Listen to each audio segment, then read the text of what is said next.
মুহূর্তে আছি জয়পুরহাটের আক্কেলপুর উপজেলার সবচাইতে বড় পাইকারি বাজার এটি। তো এটি বাজারের কথা যদি আজকে বলি, এটি পাইকারি বাজার। পাইকারি বাজারে আজকে 1 কেজি আলু বিক্রি হচ্ছে 70 টাকা কেজি। 1 কেজি পাতার যে পেঁয়াজ সেটি বিক্রি হচ্ছে 35 টাকা কেজি। এক পিস বাঁধাকপি সেটি বিক্রি হচ্ছে 25 টাকা পিস। এবং ফুলকপি যদি বলি, 1 পিস ফুলকপি বিক্রি হচ্ছে 25 টাকা এবং 1 পিস লাউ বিক্রি হচ্ছে 25 টাকা এবং পটল বিক্রি হচ্ছে 30 টাকা কেজি। বেগুন বিক্রি হচ্ছে ভালো যেটি বেগুন সেটি বিক্রি হচ্ছে 30 টাকা কেজি এবং সিম বিক্রি হচ্ছে 35 টাকা কেজি। কাঁচামরিচ 60 টাকা কেজি। আর মিষ্টি কুমড়া যেটা বিক্রি হচ্ছে এখানে 40 টাকা বা 50 টাকা পিসে, মানে আকার ভেদে এখানে বিক্রি হচ্ছে। কিন্তু সবজির মোটামুটি কিন্তু বাজারে যে সবজি এখন শীতকালীন যেটি সেটা কিন্তু আসতে শুরু করেছে।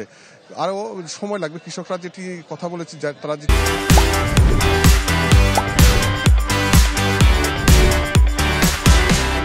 জানিয়েছেন যে তারা বলছেন যে আমরা বৃষ্টির কারণে অনেক একটু দেরিতে সবজি আসছে, কিন্তু বাজারে এসে তারা কিন্তু এখন মোটামুটি যেটি দাম তারাও কিন্তু ভালো পাচ্ছেন। তো সেই দামে কিন্তু তারা বিক্রেতা যারা আছেন তারা কিন্তু মোটামুটি স্বস্তিতে আছেন এবং যারা ক্রেতা তারাও কিন্তু মোটামুটি এই যে বাজার এসে কিন্তু তারা এখন যে মোটামুটি এই যে শীতের যে সবজি তারা কিন্তু এখনো নাগালের মধ্যে কিনতে পারছেন। কিন্তু আরেকটি কথা যেটি জানিয়ে রাখি, সেটি পাইকারি যে বাজার আছে, পাইকারি বাজারের চেয়ে কিন্তু খুচরা বাজারে প্রতি কেজি 20 থেকে 25 টাকা বৃদ্ধি পাচ্ছে। মানে কয়েক হাত, মানে 100 ফিট বা 200 ফিট দূরেই কিন্তু সেই খুচরা বাজার, সেখানেও কিন্তু অতিরিক্ত দাম বিক্রি হচ্ছে। কিন্তু এক্ষেত্রে বাজার মনিটরিংয়ের কথা বলছেন সাধারণ ভোক্তারা।